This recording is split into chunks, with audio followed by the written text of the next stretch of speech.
Hi all, Goddess Renata here. It is today. We've got some interesting energies upon us. I've been checking in and reading stuff. I'm on a bunch of different, knowing list. Astrology, human design, light language.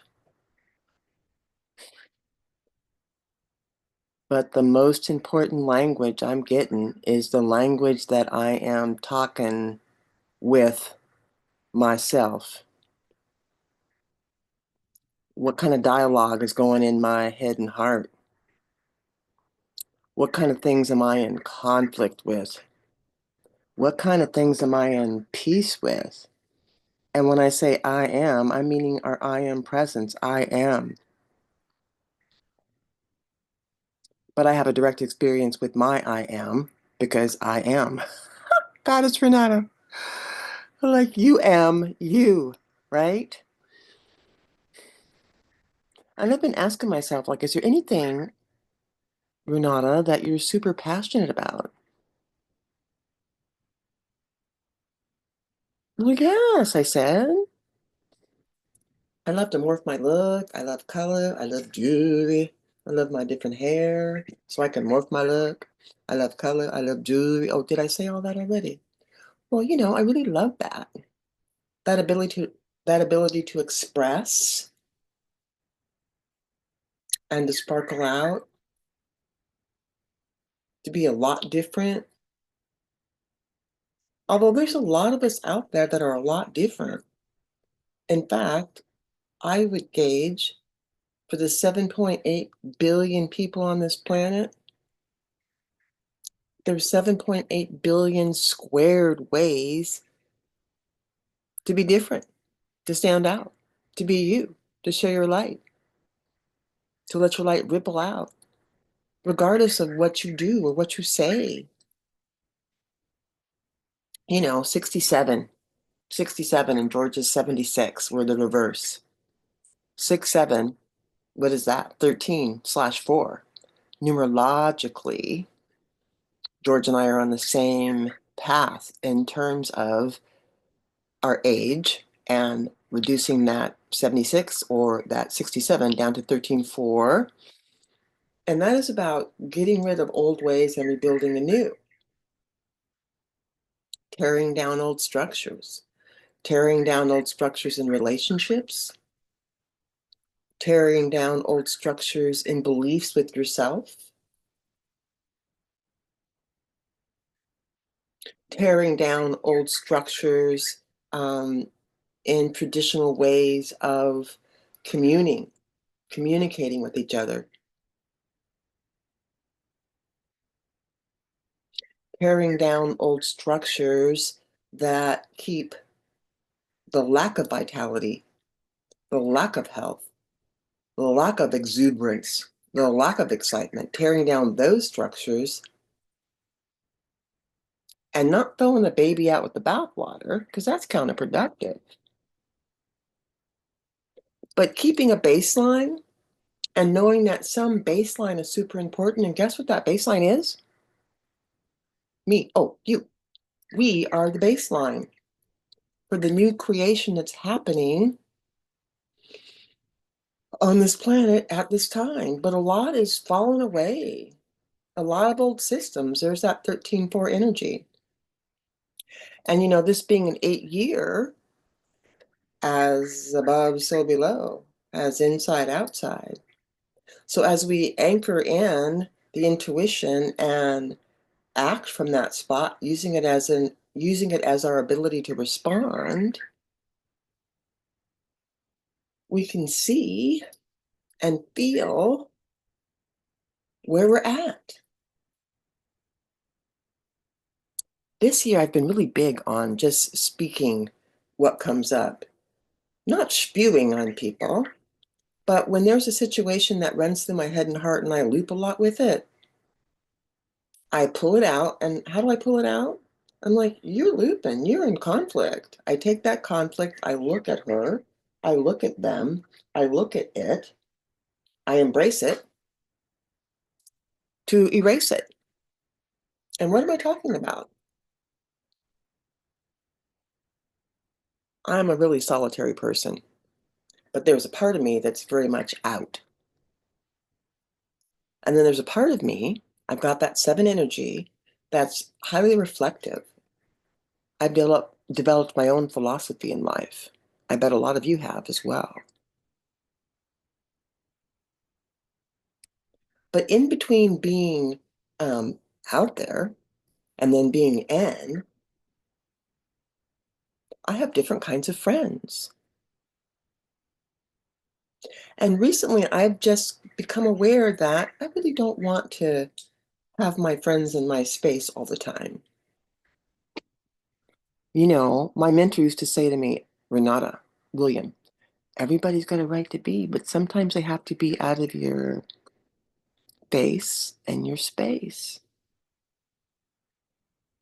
I also have a lot of six energy in the makeup of my name, and they label six as the cosmic mother and father. And sometimes that energy is a little meddlesome. I know that I can, um, with my strong sense of intuition and empathy, I can be there in someone's life and help them out to a fine degree to make their life better. And that's actually a tool that I want to keep and develop. But I am learning to wait until people actually raise their hand or ask for assistance before I go helping. That's been a big deal for me. And it's created a lot of conflict in a lot of different ways that I had no idea. But this year specifically, I asked for clarity with that. So situations are showing up in my life that allow me to reduce the conflict by choosing. It doesn't mean that that conflict goes away or that story is no longer there in my noggin. Because sometimes I can pull it up pretty quickly, that conflict about, wanting to be alone, but then wanting to help people. So it doesn't mean that goes away, but what that does mean is that I learn to choose from a different level. That's really the ascension in consciousness. It's like we're not going to leave the planet. I mean, some people, definitely are leaving the planet. I get it. Some are going to warmer weather somewhere, maybe on the moon or another galaxy. That could be interesting, huh? I mean, there is that bit of arrogance for us to believe that we are the only ones in the universe. And I guess that's to be expected, considering a lot of the entrainment that has happened on this planet and a lot of the carrot dangling that really emphasizes we don't know anything and that we need to seek. I call that carrot dangling, that we need to seek the truth. And maybe there was a time when that was super important, but at 67, now I know that time of seeking outside of me is just not efficient for me any longer. And maybe there's a lot of you who are figuring that out. And if you need permission to do that, then I'm giving you permission to do that. Examine your beliefs, think about them, feel on them, pull them up to your heart, and decide, is that a harmonious belief and or thought, or does it create conflict? If it creates conflict and you keep looping with it, one of the tools I've been using a lot, and I share it in the Open Intuitive Circle and with most of my mentoring clients, is this emotional parasite release. So I'm going to go ahead and pull up that conflict that I was having this morning, and I feel totally resolute with it right now, but I want to demonstrate the emotional parasite release because it's such a simple tool. And when my friend Tam Doyle shared it with me, I put it through the test and it's amazing. So here it is. So you pull up some disharmonious thought, some thought that keeps looping for you, something that you know now, you would say that you're in conflict, ambivalent about it. And as you do this, you don't have to do it now, but as you do this, as you remember this and recall it and practice this and integrate this particular tool into your daily lifestyle, you'll be able to make the call as to whether this works for you or not. Everything's not a magic bullet, but there's lots of tools and wisdom that we've all come in with all the many years of living. That's just called wisdom, maturity, and all the incarnations. That's called knowing, divinity, emotional parasite release. Let me demo it. I'm going to pull up the conflict that I had this morning. Oh, there it is. Place this would be my left hand on my belly button, solar plexus, right hand on my heart, just like this. Solar plexus is belly button, right hand, heart. And I'm going to say these words as I pull up the conflicting thought that I was looping with. These feelings are not mine. These thoughts do not belong to me. I release them in love, now and forever. Thank you. And so it is. And it is done. And then I stay with it for a bit. And I'm going to consciously pull up that thought again.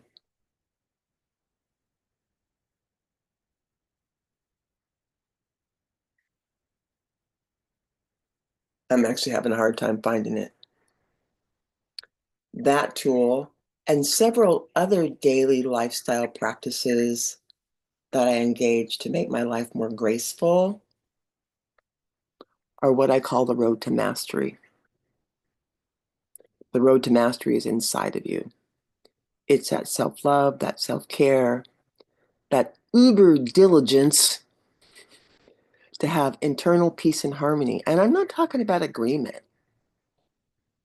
I'm not talking about agreement. I'm not talking about agreement with what others say. I'm super mutable, you know? And I learned to transfer that onto my mutability with how I look, but stay centered and truthful to myself. I didn't even know that was a skill. It is. I suppose you might put the label of self-confidence on it. And since we learned by extreme contrast, that self-confidence that I have could turn to maybe a little bit of arrogance. Like, who do you think you are? Well, I do believe that I am Renata, Goddess Renata. I channel my higher wisdom as you all are, who you am, and you channel your higher wisdom. You bring in your higher wisdom. And while I do this like it's above me, it's inside of me. It's a voice I've learned to trust. It's a voice that resonates truth for me when I say the outcome or when I imagine what I'd like to see or when I know that I am in conflict and disharmony. It's that voice that guides me. Generally, it sounds like me. I was, back in the day, a Course in Miracles student. It's a big, thick book. And it fell into my life serendipitously, I would say synchronistically, because that was actually something that I needed to understand and grasp. I learned it through the Holy Spirit and the ego.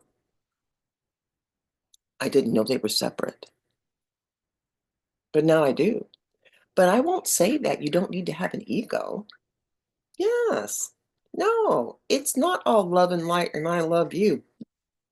That's not even real. We have preferences. We have prejudgments.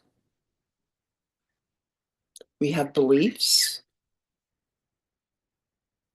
And the only requirement is to pay attention to how that feels. That's what I say to myself. How does that feel? I mean, even if I decide not to reveal the truth to myself and not listen, I'm opening the door. I'm allowing the potential synchronicity to flow for me. And since I know that the ascension is not a thinking process, it's more of a alignment hearting process. It's honoring who you are in the moment and knowing that that seed that you plant in this moment is going to germinate and grow even more bigger. And then you can step into that.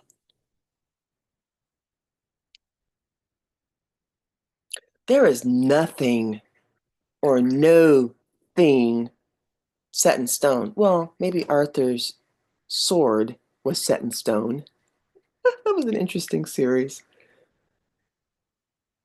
But even that's a metaphor. The blade of truth set in stone. And when you open up your heart, you're able to extract that blade of truth from the stone, meaning your heart that was stone shut down by the dagger, by the sword.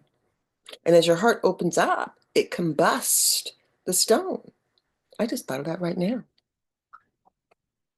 In fact, it's really fun to create new stories about things so that I can laugh at them. I've actually become rather expert at that these days.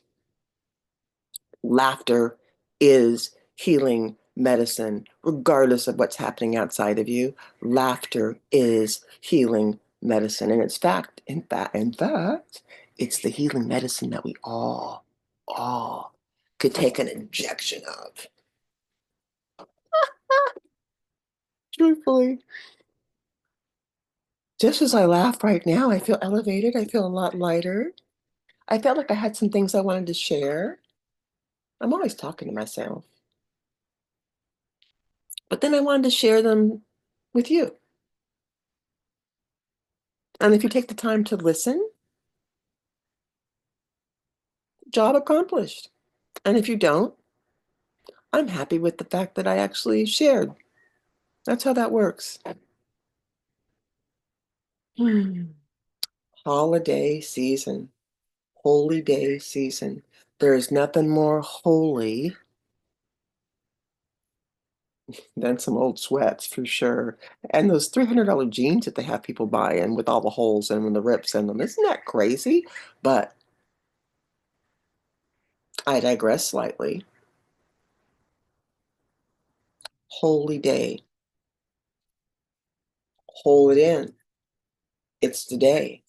Wholeness. Taking all your preferences and beliefs and integrating them into a new wisdom basket by which you can pull from, and then you can replenish it regularly. You can see what your choosings serve up for you.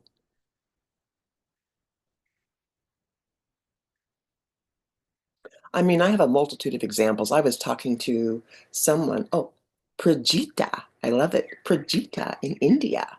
And I needed to cancel my Amazon Prime because it just feels a little crazy.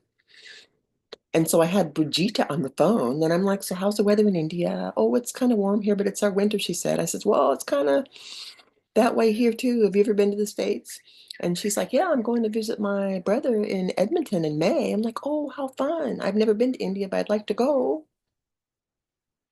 When I first started to dial the number to Amazon, I remembered that, they have all the Autobot, auto chat stuff, and you don't get a live person. So I waited until they asked. The prompt said, would you like to wait online? I waited online until I could talk to somebody. I got Brigitte.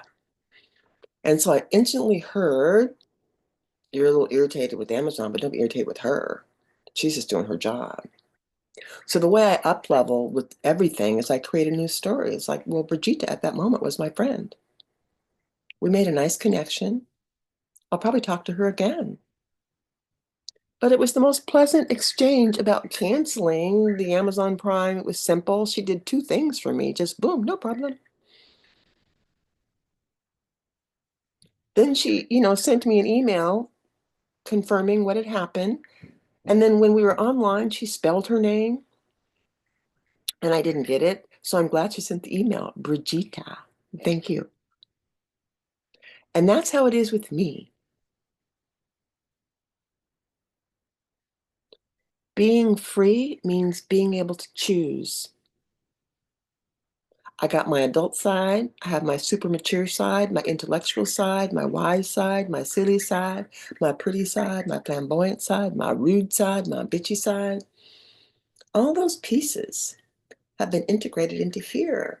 And learning how to read the room and to plug the new codes into your brain and heart and use your ability to respond is my magic wand. What does your magic wand look like? I know I'm silly. I have cat hats and I have unicorn hats. And I've been doing lots of pink lately. Pink, pink, you're in sync. Pink, pink, you're the link. Pink, pink, stay in the rink. Oh, and I love when I can make somebody laugh, you know? When they burst into like a smile, they get it. And laughter just disperses all disharmony, not like laughing at and making fun at. But it is our responsibility now to fill up our laughter bag as much as we're able to.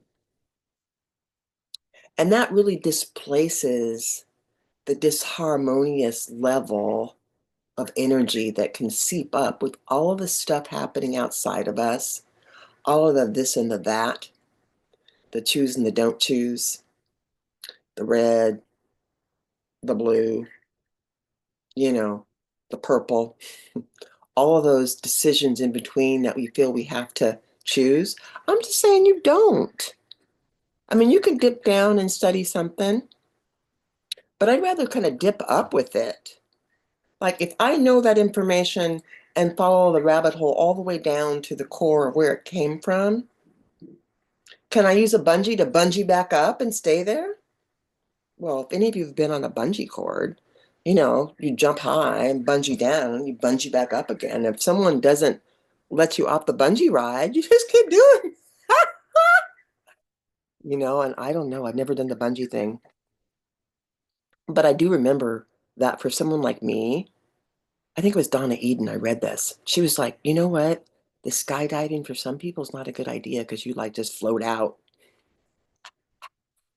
You know, I might just bungee out of my body and not bungee back in. Although we did do zip lining with our kids in Mexico several years ago. That was the most amazing thing. And in fact, right at this moment, I can pull that up in my third eye and I can see us going down the zip line. And as we did that, I'm like,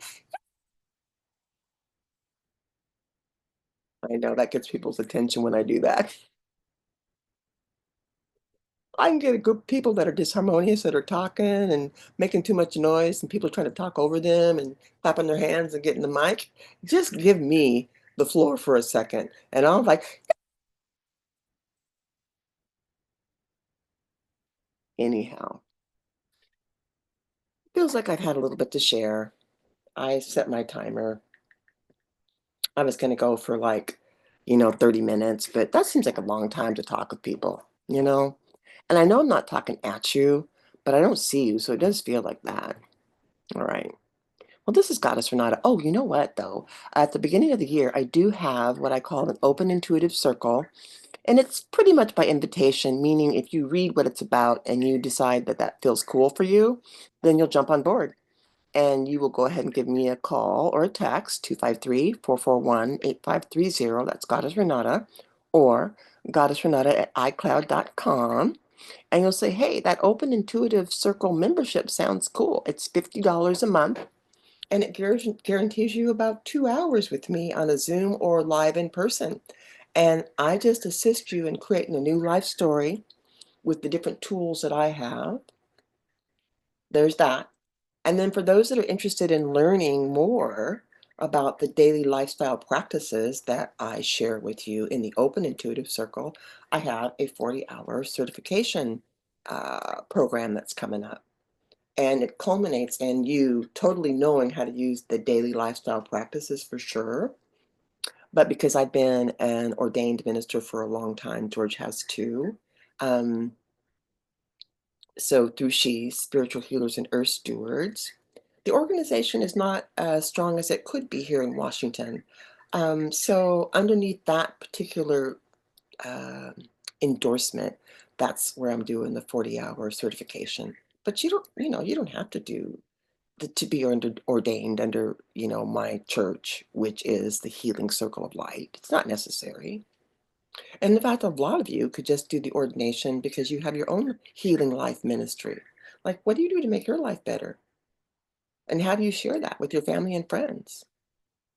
You don't have to get up on the podium every Sunday to be an ordained minister in the Healing Circle of Light congregation, but you do have to acknowledge everybody has a right to be, and sometimes it's out of your face and your space.